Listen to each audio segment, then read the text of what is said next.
Here's the time Homer's heist for Flanders' eggs failed miserably. I am going to enjoy to forgive you for this. And here's the time Mr. Burns stole priceless paintings at gunpoint. You just stopped pinching my Botticelli. Looks like I didn't need the keys after all. I'll take the masterpieces, thank you. God darn it! Springfield has been quite the hotbed for crime over the years, and today I'm going to be combing through all the back catalog of The Simpsons to find the craziest heist in the show's history. I'll be scoring each instance on 3 separate criteria. How clever the plan was, did they steal anything of value, and did they get away with it? Each section will be worth 10 points, and whichever heist has the best score out of 30 will be crowned our winner. So let's get started with Season 1 and the time Bart gave a statue a sore head. And it's actually a little bit of something those film bros call a non-linear episode because it starts at the end with a horde of angry people after Bart and his dad. Good luck! Now we got him! Let's Homer Simpson! And his kid, Bart. Let's kill them! Bring him out! Off the kid, man! Off Kill Bart! To stop himself from, being killed, Bart tries to explain things to the mom that the reason they're all angry started when Jimbo and the boys recruited Bart. Like they used him to distract Pooh and help themselves to plenty five-finger discounts. Now don't you kids take anything. I'm watching you. I've got eyes in the back of my head. 452. Don't worry, guys. It's on me. Share the wealth. That's what I always say. Bart was so sick of trying to be good that when he got his opportunity to be bad, he grabbed it with both hands. But to be fair to him, he does draw the line of throwing rocks at one of Springfield's founding fathers.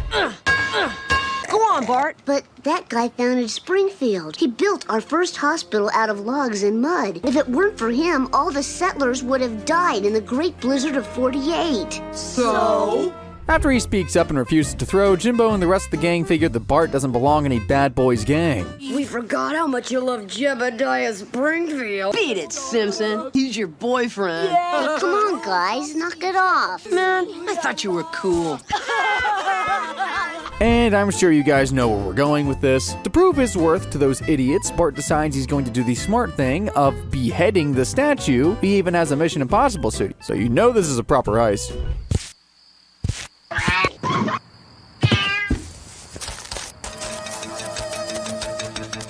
He creeps on over to the town square, pulls out a sword, and gets to work on taking Jebediah's head.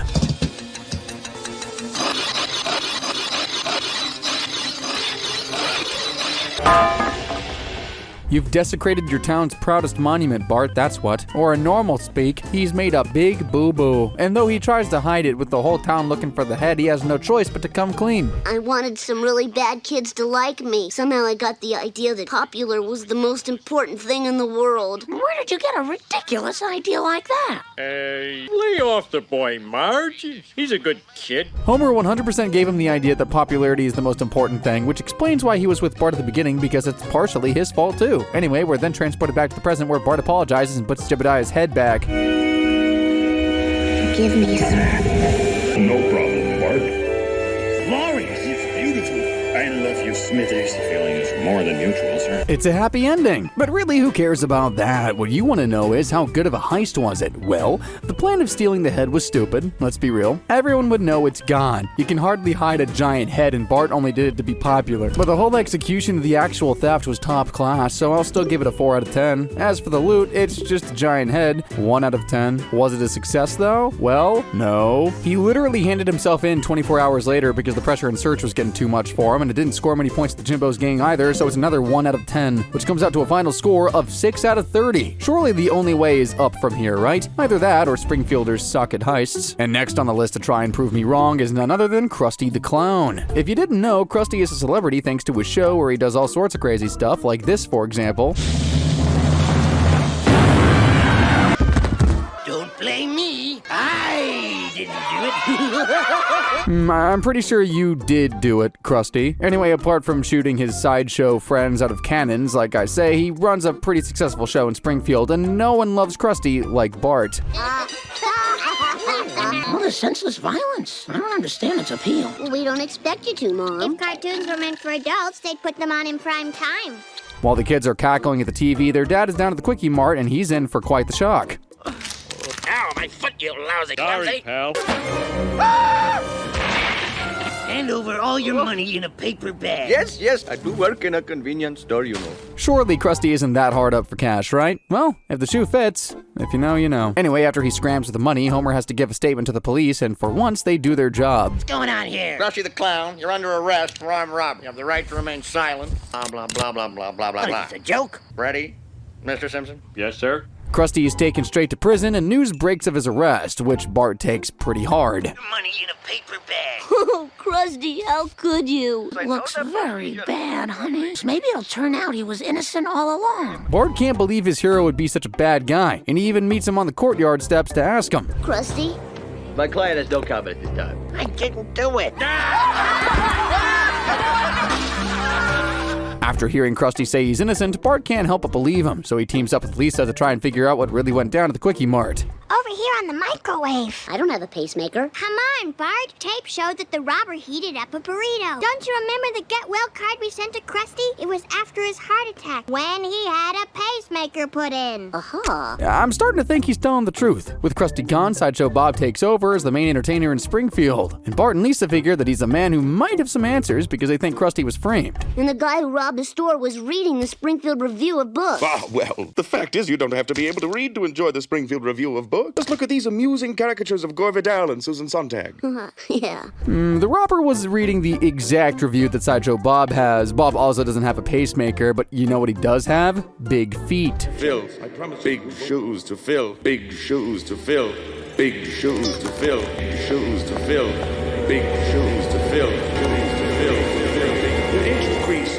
Well, you're telling me the guy Krusty set on fire and fired out of the rocket holds a grudge against him? Well, I for one am shocked. In all seriousness though, yeah, Sideshow Bob dressed as Krusty and framed him. Yes, I admit it. His hackneyed shenanigans robbed me of my dignity for years. I played the buffoon while he squandered a fortune on his vulgar appetites. That's why I framed Krusty. I would have gotten away with it too if it went for these meddling kids. Take him away, boys. Hey, what about me? Actually, no, I didn't do much, you're right. I'm not the one going to jail here though, so who's the real winner here? Bob. Bob's plan of robbing the store was almost faultless. He looked exactly like Krusty, he sounded like him, it was only a few silly loose ends like the pacemaker that cost him. Plus, we can't mark him down for having big feet, he can't control that. Still though, it gets an easy 9 out of 10. Loot-wise, there's nothing of value but a few $100. I guess you could say he got Krusty's job too, so we'll bump this up to a 4 out of 10. And while he was wildly successful, he didn't count on Bart and Lisa putting their brains together and he only got away with it for like a week. So I'd have to give this another 4 out of 10, which brings the score for Bob framing Krusty up to 17 out of 30. It's time to go from one end of the social spectrum to the other, as up next is Mo Sizlak. When Homer's not lounging around at home or working at the plant, you'll usually find him face first in a beer down at Moe's Tavern, but tonight is different because Moe's broke, which means... Oh, sorry, I forgot we're out of beer. I know, I got behind on my beer payment. no beer. Doesn't no beer make Homer go crazy? Oh wait, no, he's still got TV. With no suds in the place, Homer gets creative and tells Moe he's gonna make him his special cocktail that he invented the one time he had no beer at home. I decided to mix the little bits that were left in every liquor bottle. I had grabbed a bottle of the kids' cough syrup. It passed the first test. I didn't go blind. Is it really a cocktail if you don't go blind? Anyway, Moe's got nothing to lose, so he lets Homer make his cocktail at the bar and gives it a whirl himself. Whoa! It's like there's a party in my mouth and everyone's invited. Hey, your love tester's busted. I want my nickel back. As you can see, Moe loves the stuff, and behind Homer's back, he steals the recipe and starts selling it at the bar. And sure, it brings back business, but he does it all without asking Homer. Another picture of those amazing flaming moes. Boy, I hate this joint. Love that drink.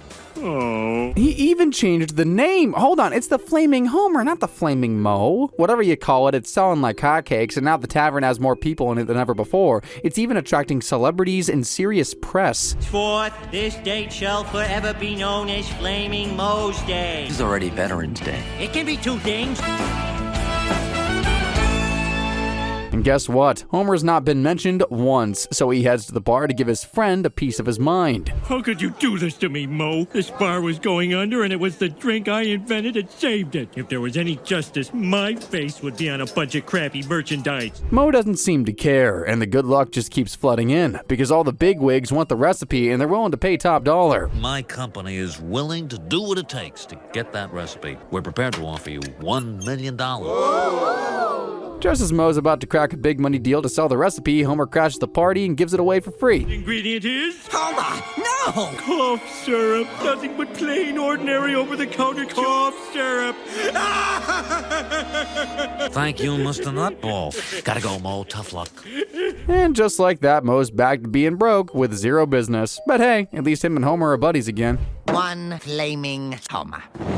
Aw, thanks. You're the greatest friend a guy could ever have. Moe's plan of stealing Homer's recipe worked for quite a while and did rocket him to fame, but realistically, it was never going to last. Becoming a one-trick pony wasn't going to save his business, and stealing from his friend can only end in disaster. So I'll give his plan a 5 out of 10. He made a lot of money from the Flaming Moe though. So much that he even got a girlfriend. He was earning that much.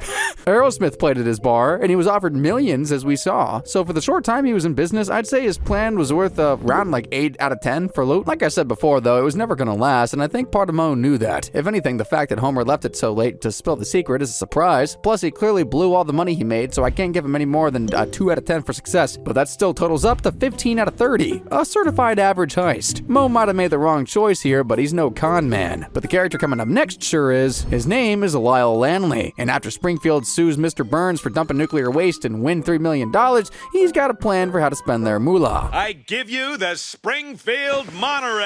I've sold monorails to Brockway, Ogdenville, and by gum, it put them on the map. And like all the good con men, he's got a catchy song to go with his pitch. It's Springfield's only choice. Throw up your hands and raise your voice. What's it called?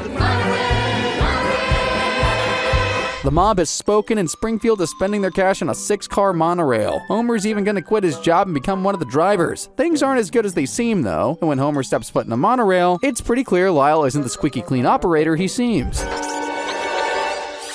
Homer, there's a family of possums in here. I call the big one Bitey. I'm going to see Mr. Lanley. Marge is a woman of her word and goes to pay Lyle a visit, where she finds his super detailed notebook that tells her everything she needs to know.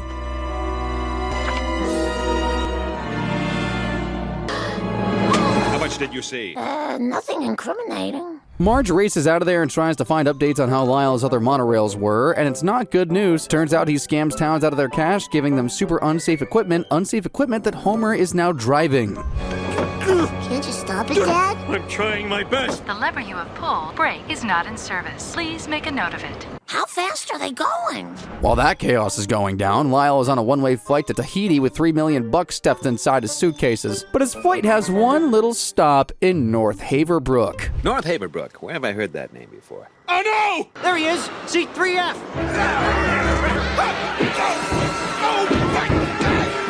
I hope he gets a punch for every dollar he's swindled. As for Homer and the runaway monorail, he manages to use the donut shop's big donut as an anchor to pull the car to safety.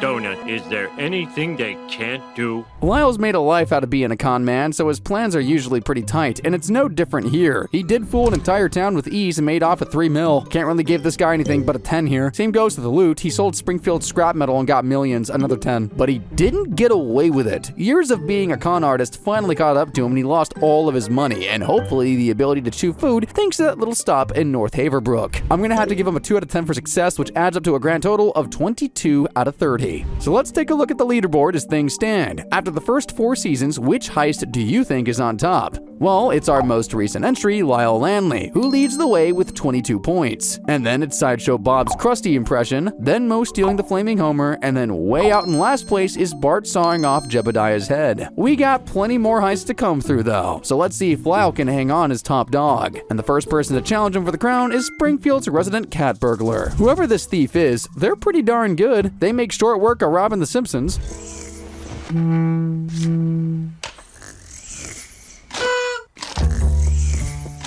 The sticky-fingered bandit moves to the house and takes whatever they can find, making it out of there with a whole bag of goods.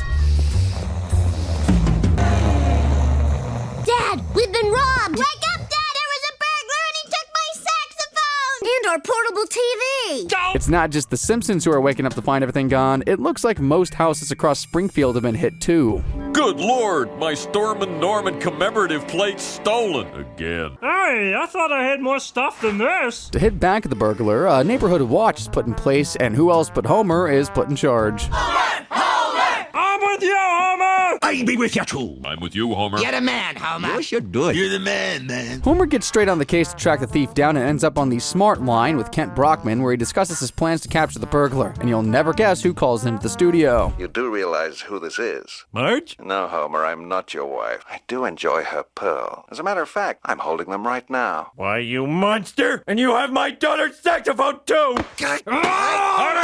Homer, if you'd stopped strangling an innocent stage manager, you'll hear that the burglar is broadcasting his next move. You know that for my next crime, I'll be pinching the pride and joy of the Springfield Museum, the world's largest cubic zirconia. So he's gonna steal a giant fake diamond? I guess this is just a sport to him. Homer's determined to foil the mystery man's plan, though, and sets up a round-the-clock watch team at the Springfield Museum. Oh my god, underage kids drinking beer without a permit!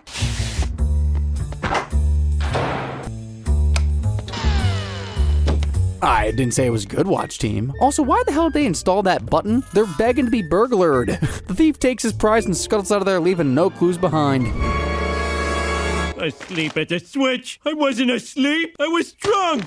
I believe you, Dad. Homer becomes public enemy number 1 after letting the thief steal the zirconia. And it looks like no one will ever catch the cubic stealing criminal. That is until Grandpa comes up with a potential suspect.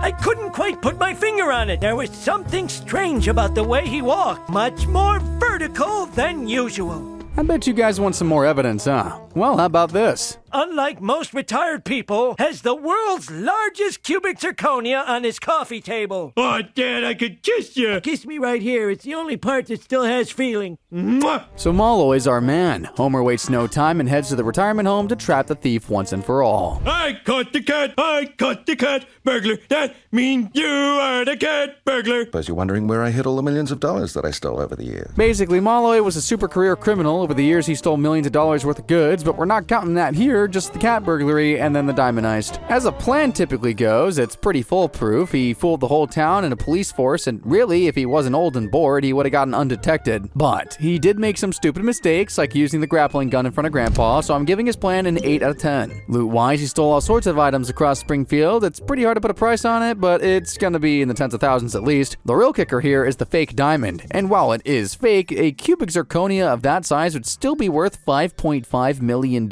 so I can't give this section anything less than a whole 10 out of 10. But he didn't get away with it for long. Thanks to Grandpa, Malloy is now cooped up inside a prison cell where he'll probably stay until he fracking dies. For all the promise, his plan ends with a whimper, and that's worth no more than a score of 2 out of 10, which gives Malloy a combined total of 20 out of 30, which is pretty good as far as heists go so far. Now, though, you've just seen Homer trying to put a stop to a heist, now we're about to see him trying to pull one off. It's no secret that our boy Homer has a sweet tooth, and when the candy industry trade show rolls into town, he swipes himself some tickets with the hope of stealing as much of the sweet stuff as possible. But who is he going to take as his accomplice? Died. Well, thank you, Homer. Marge, they can't carry enough candy. They have puny little muscles, not big ropey ones like you. That's right, his darling wife Marge. He's even invented a special candy-stealing coat which can be filled to the brim with confectionery. Homer, are all these pockets necessary? They wouldn't be if you were willing to sit in a hollowed-out wheelchair. Homer's mission is to steal as much candy as Marge and that coat can carry. Most of the stuff he grabs, in fairness, are free samples. Brian, exquisite. Oh, you'll do well. But there are a few things at the convention which aren't freebies, like this experiment, super sour candy that Dr. Frink has created. Created a lemon ball so sour, it can only be safely contained in a magnetic field. Candy known as 77X42. Wait, where the hell is the candy? I don't know. Forget sour balls, though. There's only one candy on Homer's mind now, and it's the precious, one-of-a-kind, gummy Venus de Milo. What's that? It's the rarest gummy of them all, carved by gummy artisans exclusively in the medium of gummy. Will you two stop saying gummy so much? Homer needs some kind of distraction if he's going to be able to snatch the rare gummy, and as luck would have it, Marge's coat turns out to be a perfect distraction. Oh, how'd they get there? While everyone's picking up the candy from the coat, Homer strikes and takes the special candy, but he's not exactly a skilled thief. Halt! Run, Marge! Save the booty! After him! To stop himself from being caught, Homer creates a sugary Molotov out of Pop Rocks and Buzz Cola, which is pretty clever for Homer anyway. See you in hell, candy boy!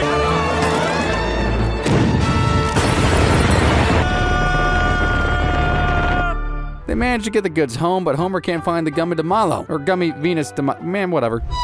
Wait a minute. Where's my Gummy DeMilo? Okay, don't panic. She can't have gotten far. I'm sure it'll turn up. We sent her home now. She's been sitting in the car for 20 minutes. As the kids dive through their pile of candy, Homer goes to take the babysitter home, and when she gets out of the car, he notices something especially sweet about her. Precious Venus. Thank you.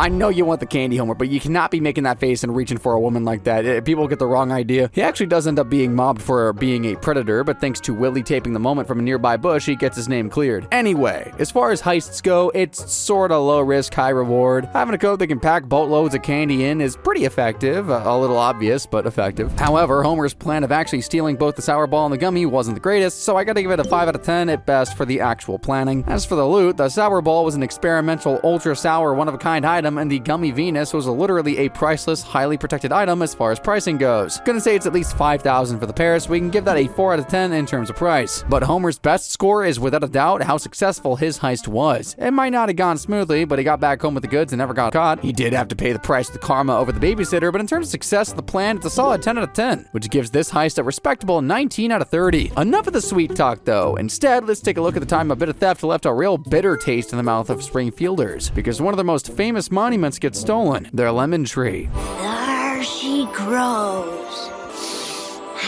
You know, Millhouse, I've been thinking, this town ain't so bad. The tree is a symbol of their town, all the way back to when Jebediah Springfield planted it as he founded the town. Next to Springfield is a neighboring town called Shelbyville, and let's just say they don't get it on. Generations from each town have been rivals, and it's no different today. Springfield sucks! Hey, stop talking bad about my town, man. Why don't you make me? I don't make trash, I burn it. Then I guess you're a garbage man. Now, it's been a few years since I was on the playground, but I just know that was a next level burn. After being humiliated by Bart and the other Springfielders, the Shelby kids figure they gotta do something to get revenge, so in the night they become citrusy criminals. The lemon tree's gone, and the tracks appear to lead into Shelbyville. Bart and the kids aren't gonna take this one lying down, and they decide that they're gonna go into Shelbyville to get their tree back. The time has come to cross this line into mystery and danger, to step out of childhood and become men. Bart realizes that if he's gonna find his tree, he can't just think like he's from Shelbyville. He's gotta act like he's from Shelbyville. Hello there, fellow Shelbyvillians. Wait a minute. If you're from Shelbyville, how come we've never seen you at school? I don't go to school. Okay, what's 2 plus 2? 5. Star checks out. He infiltrates the gang that stole the tree, but they put him through some tests to prove that he's a real Shelby villain. He passes the test with flying colors until he has to spray paint Springfield Sucks. His can control is excellent. Yes, and that wig makes him look a lot like one of the Beatles. With his cover blown, Bart flees from the Shelbyville kids and continues to hunt for his tree. And after finding a lemon, he finds the prize. The tree! Oh. Meanwhile, the parents back in Springfield realize their kids are missing and track them down in Flanders' RV. When Homer and the other parents hear about the stolen tree, though, they're just as angry as their kids. It's been in Springfield since the time of our forefathers. Give it back, or we'll bust in there and take it. Bust in here and take it? You must be stupider than you look. Stupider like a fox. Ah, yes, the old stupider like a fox saying. I shouldn't laugh, though, because Homer isn't messing around here. He gets Flanders' RV impounded and springs a Trojan horse-style plan on those rotten Shelby villains. Aim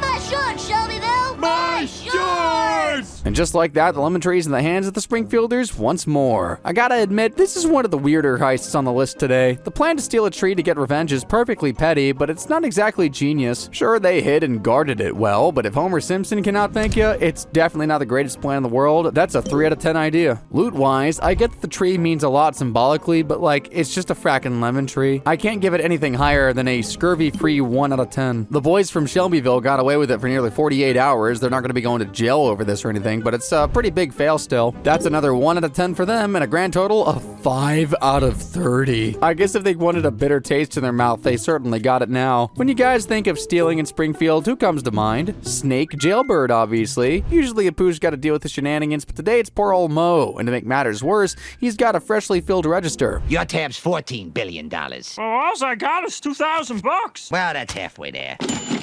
Freeze, dude. Move a muscle and I'll blow this wino's head off. Moe's used to this level of clientele and runs for safety to the back of the bar. Behind 3 inches of bulletproof glass. Do your worst. All right.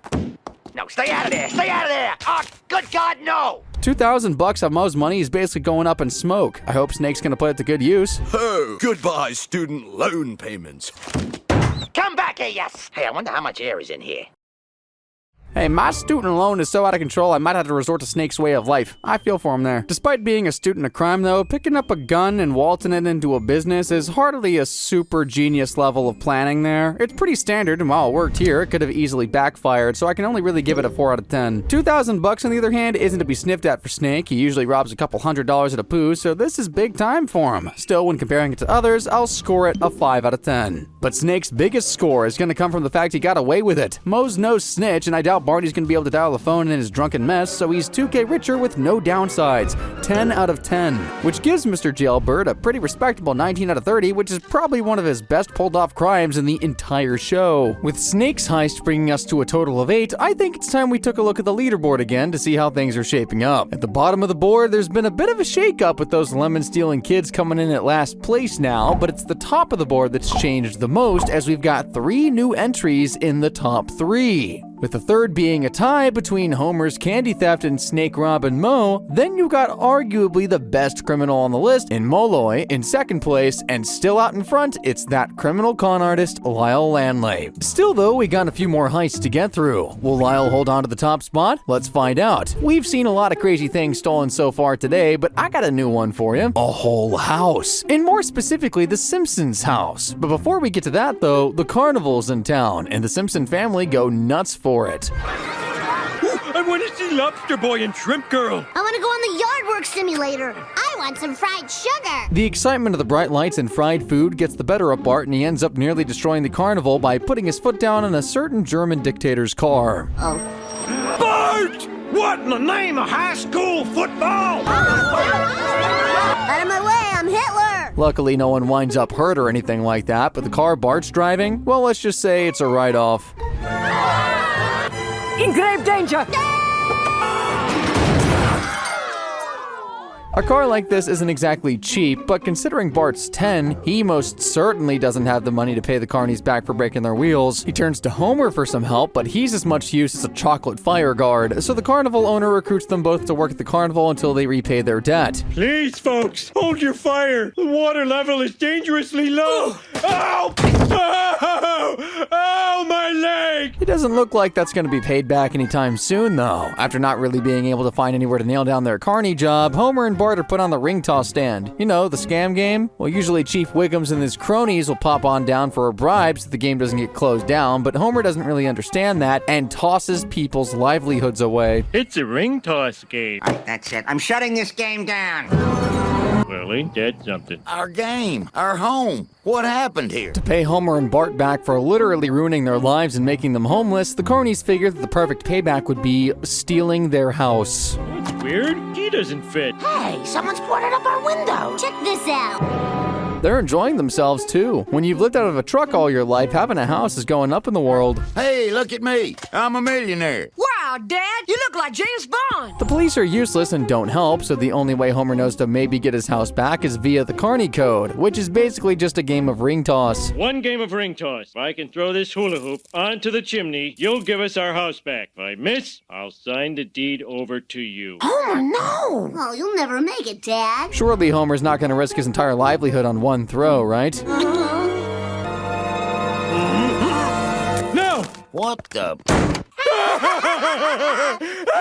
Right, now that's some first-class carny thinking for Homer J. Simpson, the old squatter switcheroo. If it was Homer we were marking here, he'd get an easy 10 out of 10 for his plan, but those carnies aren't quite as bright, which is saying something. For their idea of stealing Homer's house, I'd give them a generous 2 out of 10. Stealing a house that's worth a couple $100,000 is no mean feat, but it's essentially worthless as they didn't have the deed, so I gotta put that down as a 1 out of 10. It's not exactly a successful heist either. Sure, they lasted a few days in the house and they got to wear Homer's clothes, clothes, but they got humiliated in the end by one of the dumbest guys in human history. I'll have to give them another 1 out of 10 for that alone. Overall, the carnies clock in with a pitiful heist score of 4 out of 30, which is almost how many rings I managed to land on those ring toss games. Surely the next set of thieves are better than those carny clowns. Well, let's see, shall we? It's actually Marge who's in the heist hot seat now. Well, her and the other Red Hat mamas. My name's Tammy, and these are the Cherry Red Tomatoes. The nationwide social organization for women of a certain age? I mean Cherry Red Tomatoes. I swear that wasn't a Freudian slip, guys. The episode's called that. Marge enjoys her time putting herself out there with her new girlfriends, but during one meeting, it's revealed that the gang are more than just a social club. And now we can tell you the secret plans for our fundraiser. We're gonna steal $1 million from Mr. Burns. You're joking. You've got to be joking. Does this look like they're joking, Marge?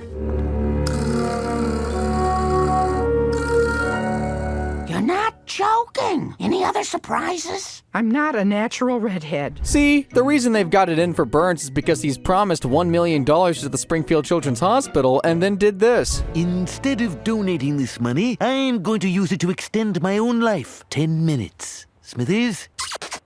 And the register?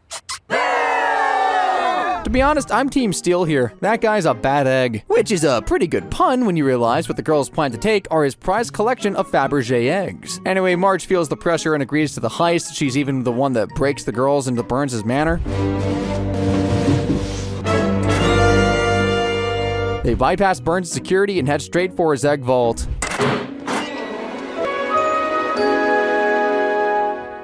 Homer knows what Marge is up to and he drives over to talk her out of it, but in doing so, he brings the police with him. As usual though, Wiggum and his boys are useless, so Burns has to take the law into his own hands. Try to take my eggs. Well, this rooster has a beak, which calls out death-a-doodle-doo. And that one's pretty good. I'm writing it down. Burns tries to threaten the thieves, but he soon stops when he realizes they're all women. Oh, no jury on earth will convict a bunch of moist-eyed mothers. Now, I'll tell you what, ladies. Give me my eggs back and I'll let you go. You know, considering this aired in 2006, it's got quite a throwback to the sexism of 80s cartoons. The women hand over Burns' eggs back and they leave empty-handed. Or so they think. Well, I guess our fundraiser was a failure. Don't be so sure. Ah, Marge, I love you. Marge manages to snatch an egg right at the death. The girls' plan was super detailed. You saw the level of research they did, they mapped underground tunnels, they knew where Burns' loot was, and they cracked his vault in no time at all. As far as ingenuity, that's gotta be like an 8 out of 10. The goods they got were a little disappointing considering that they had to hand back all but one egg. There were 12 eggs to begin with and they equaled $1 million, so the egg that Marge snatched is technically worth $83,333.33, which is a pretty good haul. One of the best on our list. Gotta give that another 8 out of 10. The girls did end up getting caught the first time around, but Marge's egg went completely unnoticed, and I think that's gotta bump up their score to at least a 7. Nearly $100K in profit without being caught is seriously good work, which means the Cherry Red Tomatoes get an overall score of 23 out of 30. Now, we still got one more thief to take a look at, and like Molloy earlier, this guy is a total mystery as well. What we do know is that he strikes and pickpockets all of Springfield right from under their noses. Hey, where's my wallet? My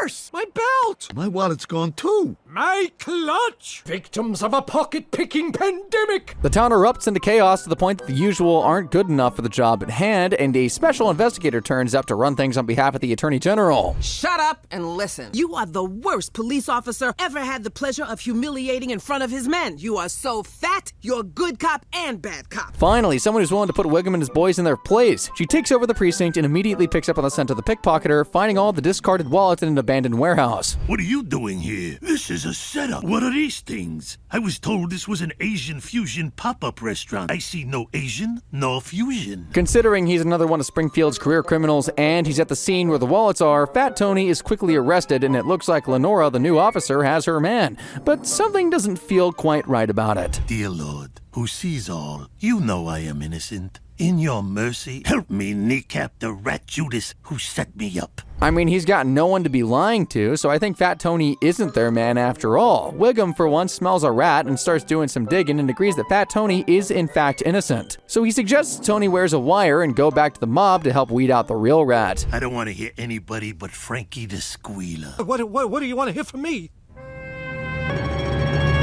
The name of the man who framed you? I would never say Johnny Tightlips. Our new boss, Johnny Tightlips. Man, that was easy. Fat Tony might have gone off the deep end here, though, because the mob has now sworn allegiance to Johnny, and they're not going to back down easily.